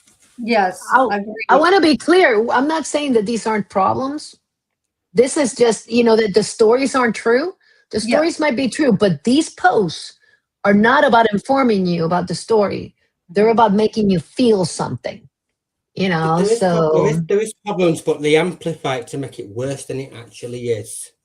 Yes. They're trying to make you concentrate on that while they're doing something else. That's what I feel. Yeah, we're glad you're back, Dot, in any way we can get you. So thank you for coming back. So I'm so glad you like this. So, okay, so the next, and we're almost there, baby steps. Now we're going to take some steps, right? It's about interrupting the chemistry. It's about breaking the cycles. So small resets. Pause before reacting. Absolutely. Turn off the red badges. Your notifications are driving your mood. Switch to chronological feeds. We'll talk about that later, but touch something real after scrolling. Go live the 3D life, because it's out there. Seek content that steadies instead of spikes. Steady Eddie. So watch your verbiage. This is something that Marley and I talk about all the time. There's a big difference. Words matter, right? These posts have words, and those words are training our brains. So those words matter in every way. So when you look at watch your verbiage, think about the difference of I have to do something today versus I get to do something today. Didn't that feel different? Absolutely. That feels different to me. So, and then we're going to talk about one. This is something I came up with, behavior laundering. We're going to talk about that in a second. So, calm is Ben's back. Calm is not boring. The thing with reading things, you're not hearing how they're talking and their tone of voice. You're trying to work out how they are as in face to face. You've got the tone of voice because a lot of our communication is not verbal. Do you know what? A lot of written things can be taken the wrong way. Absolutely correct, because I usually, in leaving people messages, I often choose to leave a voice clip instead of a typed out message, because so many people get things wrong. They will take offense to something that isn't meant to be offensive, so I like to provide my voice as a message instead, so people can feel and hear my vibration and what the purpose is behind what I'm saying. Is it angry? Is it indifferent? Or is it chill, peace, happy, whatever? It's important to me, and I'm really happy that you brought that up today, because everybody that knows me well knows that I always opt to use a voice clip as opposed to texting something. I love that you brought that up, Ben. Thank you. Thank you, Ben. So, hi, Rockstar 8970 Abel. I finally got your name right. Like being able to say it fast without tripping all over it. So, welcome to the show. So, what is behavior laundering? Oh, by the way, calm is not boring. Calm is unmonetized. This is a problem, that calm, it doesn't become exciting. It's the dirt. It's the stories, right? The gossip that becomes fun. Let's talk about, excuse me for a second, let me cough. And I did not put it on mute before I coughed. I was trying to. Behavior laundering. Behavior laundering. The deliberate reduction, distortion, or scrambling of behavior signals to prevent reliable profiling, prediction, or tracking. This is something we need to use, guys. It's not paranoia. The systems know because they're so advanced now, and AI is super quantum powerful. It knows everything you've ever done, and it remembers it right there. And we don't. We don't have those memories. So it's like, this is not paranoia. We're trying to balance things out, correct things in a world where these systems remember much more than we're able to. And I have a couple of images here that I pulled up. Obviously, Ozark because of the laundering, but there's a reason for that. But Everything Love Everywhere All at Once. I love that show so much. Yeah. But it was about hiding, right? That one was about hiding. This is about a healthy level of cleansing so people don't track you. Everything Everywhere All at Once. I brought that up because that movie reminds me of tricking the system, shaking things up, doing something unpredictable to shake things so the world's not such a predictable cog, right? It's just spinning, and you need to make it unpredictable. That cash out voucher, I'm gonna share a story for those that go to casinos. When you go to a casino, you get these little tickets, right? You go and you put money into one machine, and when it's done, it gives you a voucher rather than cash. You have to go to another machine to cash those vouchers out. But here's the trick of those vouchers, right? So now that voucher becomes the tag that is letting the casino know when you came in, how much you spent, and how much losing is happening. How much are you winning or losing? And it will tweak it in the next machine you go to. That is how casinos work. This is a technology they have. So those little vouchers are a way for them. It's convenience for you, but they're really a way for them to track you everywhere in that casino. So a friend of mine taught me this, and I've been using it a lot lately. Not that I go to the casino a lot, but when I do, it's like when I drink Dos Equis. When I go to the casino, I don't use the vouchers. I'll tell you what happens with the vouchers. So this is what I personally do. I go to a machine, I put in my cash, right? The machine loses, right? I lose on that machine. I take out my little voucher. If it's the machine that I lost in, I'll reuse that voucher again. But the minute that I win on that card, because if you lose, remember dopamine, they want you to keep coming back. They're going to throw you more winnings to keep you coming back. The minute that you win, cash out your voucher. That is behavior laundering at the casino. And it's not bad. You're just basically saying, I'm not going to tell you more about what I'm doing. I don't need to. This is not illegal. It's inconvenient because you cash it out, but that way you have cash and it doesn't know where you went next. So it wipes out the memory of all the machines that you've played in the casino. Same thing with your online behavior. Make it sparse. Make yourself unpredictable. Don't leave so many traces of what you love, because all that is used against you. I mean, that's kind of where I'm at with that. Thoughts? How about can I give you a tip? Just use a VPN. Go ahead. Try a VPN. Yeah, and I usually use that only for work. But try different browsers as well. Like different browsers, different platforms, VPNs. We're going to keep giving people advice here because this is kind of what it's about. Probably the best PC and phone software and apps you can get is something that's open source that you can see the code for. Wow. Yeah, that's true. Firefox is an open source browser. Oh my God, I used to hate Firefox because a lot of stuff didn't work on Firefox, remember? I use Firefox I use a Tor browser, but that's for the dark web. Mm. So yeah, I mean, there's ways to kind of not become so obvious in an online world. Here's an interesting one that I read about this morning: perfection only content. So this one is also a problem, believe it or not. You see a lot of perfection things, right? What is it? It shows outcomes without process, polish without struggle, identity without cost, right? It's like post and make everything seem so composed optimized. It's perfect, right? Things just seem so perfect, like those recipes that always, they don't show the details. They magically go from starting to knead to, oh, it's perfectly kneaded piece of bread, or loaf.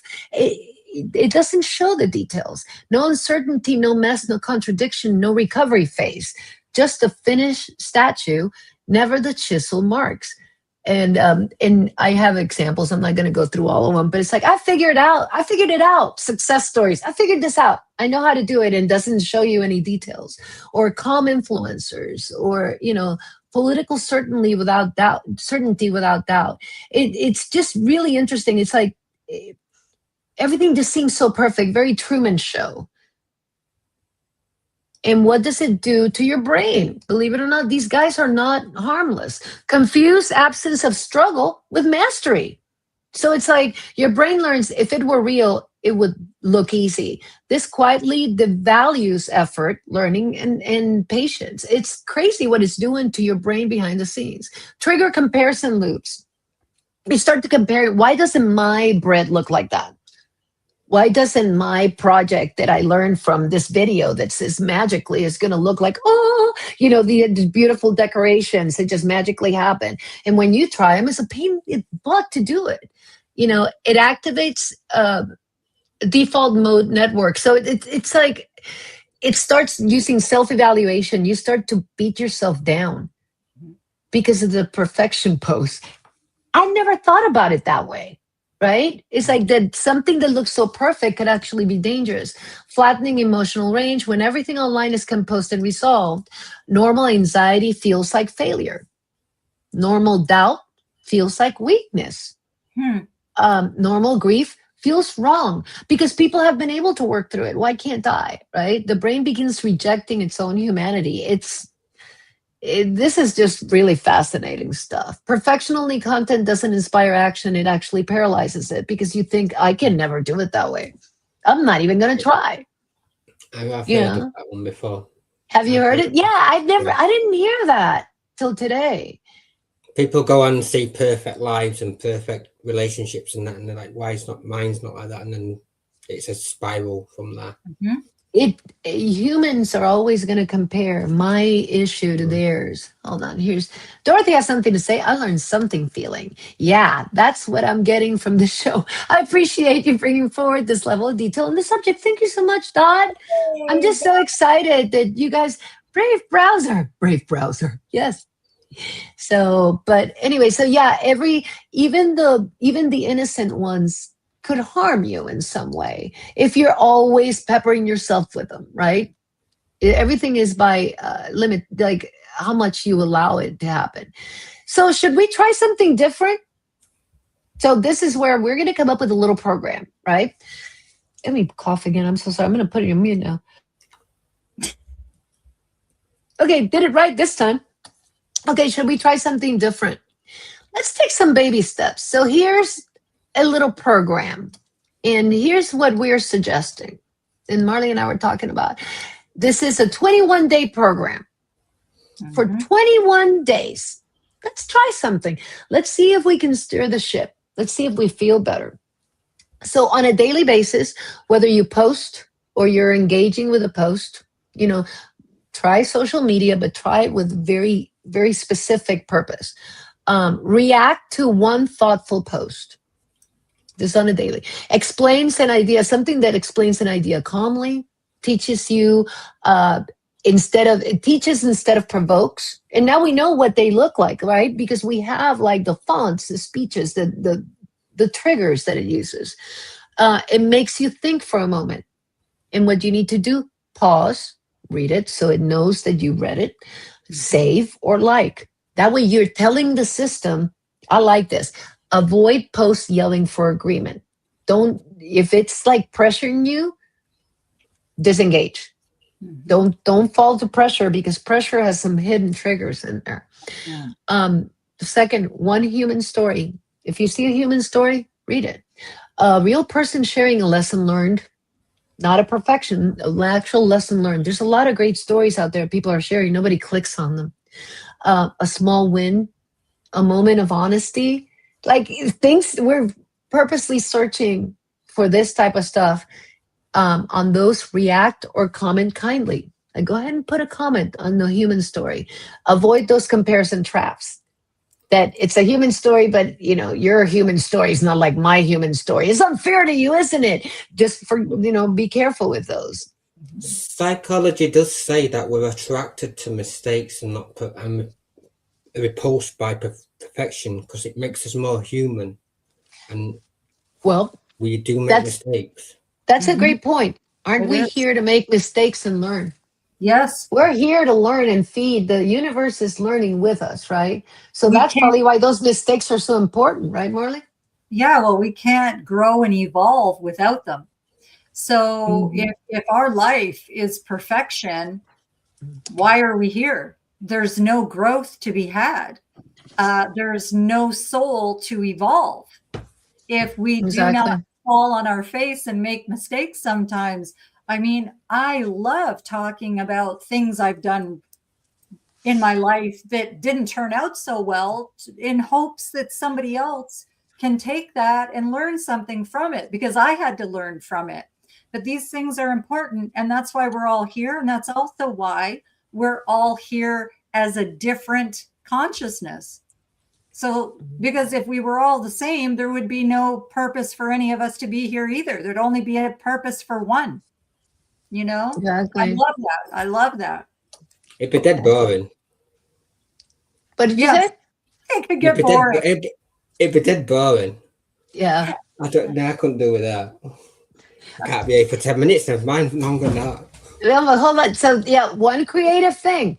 React to art, writing, music, building, cooking, fixing something. This encourages creation. You encourage it out of others. You can post about it too if you're creating. It's important that we keep creating. And what do? You appreciate the effort. Comment, like, whatever you want on those type of posts. It's okay. But again, avoid perfection-only content. But in addition, we're talking about, Marley and I were talking about the importance of expressing gratitude every single day. Start your day with, even if even if the day before was crap. Absolutely. Express gratitude about today, because there's so many great things to be grateful. And wake up being grateful that you're breathing. That you woke up breathing. Yay! Be grateful for that. Exactly. It's like, that's anything you want to be grateful about. I mean, there's so much beauty in the world. You can just look outside and there'll be something. There's going to be something. So in addition, weekly, and I'm saying weekly, you probably can do it more often, but these are baby steps, right? Weekly, do something. Do one of the following. Like, for the next 21 days, learn something new. Bake or cook. Try artwork or music. Go grounding. Go outside and just take your shoes off and hug a tree. Hug a tree. I didn't put that in there, but ground, hug a tree, spend time outside, time with animals, petting animals, feeling their energy. Go ahead, Ben. I find just walking, switching off your phone and everything else, and just walking. Putting the machine away and feeling something real, right? Yeah. Switching your phone off is like conscious walking, because as you're walking, you're conscious about all of the amazing things around you. I can also I can also drive, just go and just clear my head with driving. Yep. Yeah. Perfect. So one of the reasons why this is so important, this is just what keeps pounding in my head, is if we are as powerful as we know we are, our minds are powerful. Our mind is the prize. If they control our minds, they don't only control what we do, what we think now, and how we behave now, they control our manifestations. And all of a sudden, what we manifest is what they want us to manifest, because they put it in there. And that's a slippery slope, you guys. I mean, this is really important. We got to take some small steps to start reclaiming our sovereignty, because we're going to lose ourselves. So that's the end of this presentation. 57 slides. Oh yeah, 57 slides. There was a lot to say. I hope that this made sense, and I know we don't have a lot of people watching today, and that's okay. we're going to start doing this. And what I'm thinking is we go put our show for 21 days from now. Benny, are you in? 21 days Yeah. from now. Let's get I'm in. back together. And Yep. whoever watches this out there, you know, whenever you watch That's it, we try we feel this. divided. We're not talking. We need to talk. Exactly. We don't. We all never will see eye to eye. We're all different. We just It's need to be able to have that dialogue. and all my speak. PowerPoint dreams have come true. Yes, PowerPoint dreams. Your PowerPoint dreams have come true. Hellfire. But yeah, we're not talking, and that's so important because I remember like when we first, especially like in the UFO space, right? We had so many open conversations and there was so much chat and there was so much like, let's talk about this, let's explore that, let's There were different hypothesize. sides to it. There were different sides to it, different views, and we were all open to it, and now we're not. And We're it's not. like in every We don't field, talk. Every community is like it. So even more important that our feeds don't feed us stuff to keep us divided. We got to stop. It's like we have certain levers that are being pulled for us, and that this little thing right here is freaking kicking our ass, and we got to take control of it. We got to. So, and I know this is hard, man. It's because I got to tell you, the brain does crave my gossip. You know, it's like, I have to go watch my gossip. And then I realized it's like, what am I doing? I'm like feeding the monster inside me, monsters in my head. Always try verify what you've been told or get an outsider's opinion. If there's two countries fighting at war, each side will have their own opinion and it'll be their fault or their fault. An outside country is independent, is impartial. They'll be the ones that telling you the truth that's really going on. Yes. And the rest of the world, there's a world of different reasonable news agents out around there, and just take different opinions and try and don't jump to judgment, right? Don't jump to judgment. Take a moment to verify the sources. ChatGPT makes mistakes too. AI makes mistakes all the time. You can't so those posts might be lies. Don't just buy it. You know, I asked ChatGPT if the DJI Mini 5 had come out, and it said yes, and then said, "What about the Mini 4?" And he said, "No, the Mini 4," and went on straight into 5. I knew the 4 were out last year, and that's just a DJI drone model. That's ChatGPT. Yeah. How funny! We were. Go ahead. Go ahead, Chris. No, you go. I was just going to say we had a meeting the other day, and it was very interesting because that's what I was going to say. Go for it. Yeah, that's the story. It was so hilarious because Chris and I figured, okay, well, let's plug this in and see what it comes up with. And it completely, I can't remember which one, if you were on ChatGPT or... ChatGPT completely mislabeled it. Yeah. Yeah. So then we went back and we're like, I disagree with your assessment. Can you re-examine what we said in the first place? And it came back and said, I agree. I disagree with my first assessment too. It's like, okay. I think what was Sky News on the UK Sky News caught ChatGPT lying about a transcript of one of their shows and podcasts, saying it had already been done when it hadn't. When it had it. But it was saying it had been done, and it was made an entire script up. Yes. And then when it got questioned about it after it got put on, it then made a load of lies up. So you have to be careful. Yeah. You know, you have to be very careful, and you have to use your discernment because, you know, personally, I don't use AI hardly ever. I don't want to forget how to use my brain. And that's what I'm finding with some people at times is they forget how to use their brain.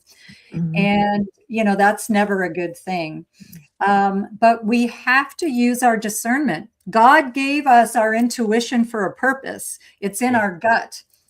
Pay attention to that because I'll tell you this, your discernment will never lie to you. Never. Often we ignore it, but that's on us. But we have that gut feeling's always right. Even if you know it's always right. Yes. Isn't that Don't crazy how that judge gut is a always book by right? its It really is. Mr. Hellfire. Don't judge a bot by its circuits. What did he say? Yeah, Oh, the AI is trained on the AI is trained on our internet, and that's not new. That's not exactly it. Look what's on Facebook and Twitter. Yeah. It's mhm. trained on it. Mm-hmm. I know. It's crazy. So that is our presentation, and I know that Marley. We're gonna say goodnight here real quick. Marley is going to read. I know we got a closing that we're gonna end the show with. But before we do that, I wanted to say thank you to everybody on the chat. Thank you for watching. Thank you for commenting. Please like, subscribe, share. Tell people that this show was actually pretty educational, I think. And I mean, I don't like to toot our own horn, but it's like at the same time, it's like we put a lot of work into this, and it's because we find it really important. Because And I people think you matter. should too. You Yeah. should too. If you don't think that, a yeah, lot of these lies and that go deep, and Yes. they are connected. A lot of it, Yes. and it's all about money. A lot of it as well. Oh, Money yes. and power. Follow exactly. me. Exactly. So, okay. So Ben, you're going to be back with us in 3 weeks, right? Yep. Yeah. If you want to bring us some droning, let us know if you've got any drone videos, because we always like to include the show and tells. I've sent you a couple of them already, but I have got some stuff. Okay, then I'll go to my email and I'll pull them up for the show. I've got some from Todd Madden, where that person got found dead on the coal stack. Oh, from a UFO. what? Yeah, it was a Ziggy Summit. He went missing from near Wakefield, another city in West Yorkshire, and was found miles later. Miles Oh away. man. Okay, we got to talk about that. 4 days later, on top of a 12-foot high coal pile with no way of getting up to it. Now, when you climb up coal, you can see someone getting up to it. The police couldn't get up to him, and he went top, no physical marks of getting there. Did a UAP drop him off? And then there were UFO sighting in the region by a police officer days after. There were quite a few. And it's Todd we might have to do a special story night on this one, don't you think? So. This is an interesting story.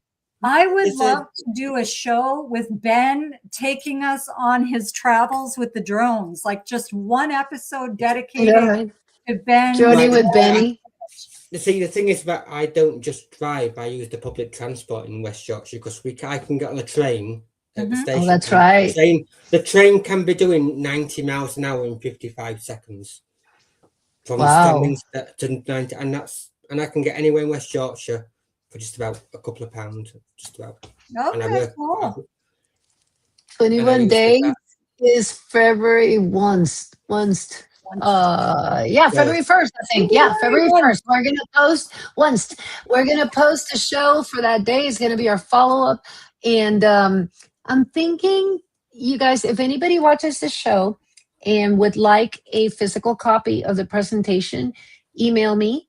And my email is in the about page of the channel. It's on my channel, and this has been a multi-stream on Cosmic Carousel and on Mindfork. So you just ping either of us. Okay, one last thing on the PSYOP thing. The Y-Files did a specific episode. The Y-Files, it's AJ and the Fish. I love Y-Files. They did that scoring sheet, the NCIA scoring sheet, and you can download that. And it's a recent episode. It was about Sean Ryan and things about an NCIA agent. We'll download it. We'll have it for the next show. Yeah. I have got the copies. Yes, it is on his website as well. So, but perfect. It's pretty accurate. It is accurate as well. Yeah, he's awesome. Yeah, I like Wi-Fi. I like the fish. Yeah, I like the cranky fish. I love the fish. It's fun. I like the little fish. At first, I was like, "Why does he have to have the fish?" And I'm like, "I love the fish." Tim Freestone is back, but damn it, y'all are done. We're not done yet. We're not done yet. We have a closing. So okay, so I'm going to put you on big screen here. Oh, you don't have to do that. Okay, you take us home, sister. Well, it is an important. I was in a time distortion, but in a good way, about 20 minutes behind the video. It's okay. We love you, Dot. Catch up with us in the future, Dot. We You love didn't all of rewind it to you. get that. You didn't rewind it to get Well, the 10 rewind. seconds. That's right. That'll help the Rewind. algorithm. It'll help Rewind the and algo. rewatch. Absolutely. Okay. Okay, so here we go. This is the closing remarks for the show today. So as we close today, remember this. New Earth is not a distant dream. The shift has already begun. If things feel upside down, heavy, or like a strange in-between place, please don't fret. Many are sensing this purgatory-like feeling right now as old structures dissolve and truth rises. This is a part of the passage, not the destination. Pay attention to your vibration throughout your day. Notice how your body and your energy respond to what you are engaging with. Does it bring you calm and peace, or does it stir anxiety, anger, or tension?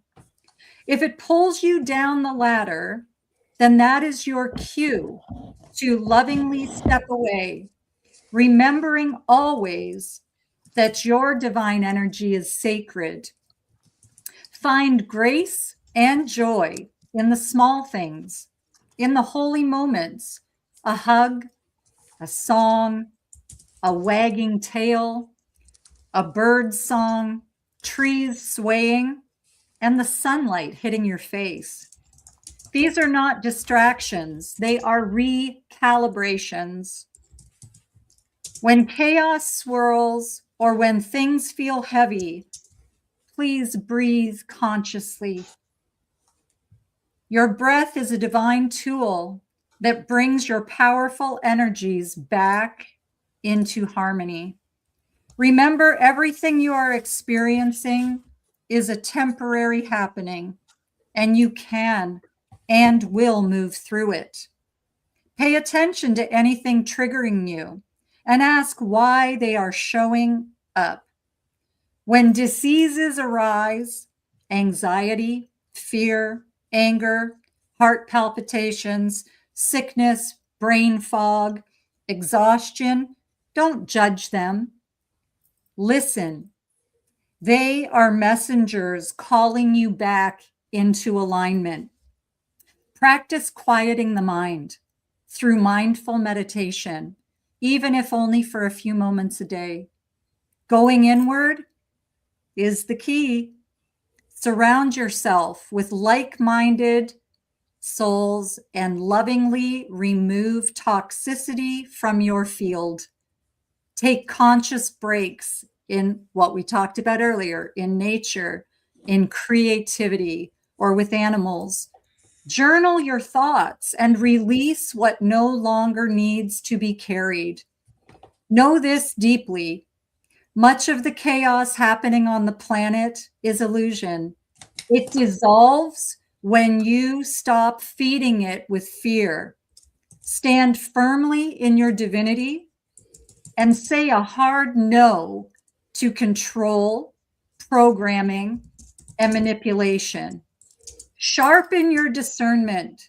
If something feels icky, then it is not aligned with your truth or your energy vibration. We have finally entered the era of truth. The veils are lifting.